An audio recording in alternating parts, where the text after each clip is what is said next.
E é o que você precisamos entender, que esse livro é completamente harmônico, o que por si só já é um grande milagre.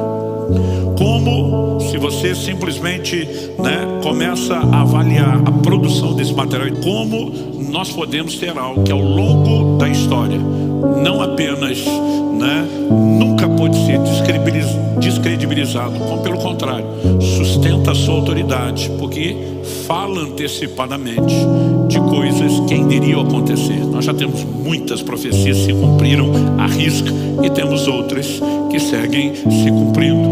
Então há uma autoridade por trás desse livro, e essa autoridade é a sua inspiração divina. O importante não é só reconhecer escritura inspirada, mas toda escritura é inspirada por Deus. Então olhamos para esse livro e reconhecemos a inspiração divina. E de vez em quando eu tenho pessoas que me abordam, que questionam: mas o livro foi escrito por homens. Eu digo: é lógico, não foi Deus que desceu, escreveu com seu dedo, como fez com as primeiras 2 tábuas de pedra que ele confiou a Moisés. Mas embora ele tenha levantado e usado pessoas, a Bíblia nos mostra que foram pessoas inspiradas por Deus. Então nós temos uma participação, obviamente, dos homens que foram inspirados, como diz Paulo a Timóteo, movidos pelo Espírito Santo, como diz Pedro. Mais de 40 pessoas estão entre o grupo de escritores, num período de mais de 1500 anos, de culturas, línguas, profissão, formação, status sociais completamente diferentes. Me diga qual a probabilidade estatística de um grupo de gente desconhecida, de lugares e épocas e culturas e formação tão diferente, produzir um material tão harmônico. Outro dia alguém estava comentando comigo que no museu, se não me engano, do Louvre, existe um volume gigantesco de livros armazenados. Não estão lá para ser acessados ou lidos como uma biblioteca. Estão lá só como um lembrete. São livros que ao longo dos séculos foram desacreditados. Teorias que foram comprovadas estar erradas. E todo esse volume estaria lá, segundo a pessoa compartilhou, só como um lembrete de que o conhecimento é progressivo, de que a gente não deveria tomar algumas coisas como absoluto. Pensa num livro que nunca vão botar lá as escrituras, a palavra de Deus. Ao longo dos séculos, foi o livro mais atacado, perseguido, nunca pôde ser descredibilizado. Então, quando a gente olha, nós reconhecemos que a autoridade por trás do livro é a própria inspiração divina. Outro dia alguém falou: não, pastor, olha, eu até creio em Jesus, mas negócio de crer na Bíblia toda não dá. Eu falei: então não dá para crer em Jesus. Primeiro, porque é a própria Bíblia que fala de Jesus. Então, se ela não é confiável, por que a informação que você tem sobre Jesus seria? Falei: além disso, mesmo que você diga: não, eu tenho uma experiência com o próprio Jesus, aí você olha para o fato de que ele validou as escrituras. Jesus reconheceu os livros do Antigo Testamento, denominando-os de escrituras. Em João, no capítulo 5, no verso 39, diz: examinais as escrituras, porque julgais ter nelas a vida eterna, e diz: são elas que dão testemunho a respeito de mim. Jesus não só diz que por meio das escrituras nós acessamos e encontramos a vida eterna, mas nós chamamos isso na teologia de convergência bíblica. Toda a escritura aponta para a pessoa e a obra de Cristo. Quando você olha para o próprio ensino de Jesus, ele deixou claro: não existe a possibilidade de viver ou experimentar salvação sem isso. No episódio lá de Lucas 16, de 27 a 31, quando a Bíblia fala a respeito do rico e do Lázaro, e o rico depois de morto está implorando a Abraão, dizendo: pai, eu te peço que você mande Lázaro à minha casa paterna, para que ele dê testemunho. Meus irmãos precisam ouvir isso, a fim de que não venham para esse lugar. Jesus diz que a resposta foi: eles têm Moisés e os profetas, ouçam-nos.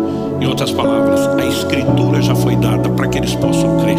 Esse é o meio através do qual Deus fala. Esse é o meio através do qual Deus se revela. Esse é o meio através do qual ele dá testemunho. Esse é o meio pelo qual a própria fé pode ser gerada nos ouvintes. Então, você simplesmente não pode olhar para Jesus, os seus ensinos, e ignorar que ele fundamentou, baseou tudo por meio da própria escritura.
Música